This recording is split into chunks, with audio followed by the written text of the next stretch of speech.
করলেন? রাস্তা অবরোধ করছি। সবাই তো দেখছে আমার ভূত হাইটটা হসপিটাল গেছে, আমার ভূত সুস্থ হসপিটাল নিছে, আমার ভূতে হসপিটাল বইও গেছে, আমার কাছে ফোন করছে মা বাবুরে শুনাইও না আমি ভালো আছি, আমি ঘাসের বসছি, আমি ব্যথা পাইছি না, আমি ভালো আছি, আমি অক্ষণায় এবারে। তখন আমার মার মন্দ মানছে না, আমি গেছি হসপিটালে যাইয়াতে ইনারার মারতাছে, তারা অক্সিজেন দিছে না, তারা নেওয়ার সাথে সাথে শ্বাস টানের মধ্যে তারা নিয়ে না দেখে তারা নিয়ে ইঞ্জেকশন করছে, ইঞ্জেকশনটা লগে লগে আমার ভূতের নাক মুখ কালো হয়ে আমার ভূতে টানা দিয়ে ফেলেছে। তখন আর কথা কইতেছে না, তখন পাবলিক ফুলাফাইন যা আছে সব উত্তেজনা হয়ে গেছে, কেন ইঞ্জেকশনটা দিলেন, ইঞ্জেকশনটা তার তো অ্যালার্জি শ্বাসটান, আপনারা আগে তার স্প্রের প্রয়োজন আসতো, এটা না দিয়ে কেন ইঞ্জেকশনটা দিচ্ছেন, তেতো মারা গেছে।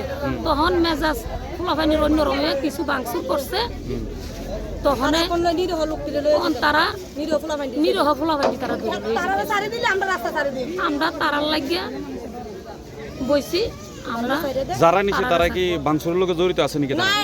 তারা এলো, এটা কোনো কোন চিনা করে দেন, লোক আসলো 5,000-এর মতো, প্রচুর লোক, তারা ভাঙচুর করছে, এটাকে তারা বাচ্চা বাচ্চা আমরা বাড়ির থেকে লয়ে যেতে, এই কারণে আপনারা আজ রাস্তা এই কারণে আমরা রাস্তা বসছি। এখন আপনারা চাইতেছেন তাদের মুক্তি। হ্যাঁ।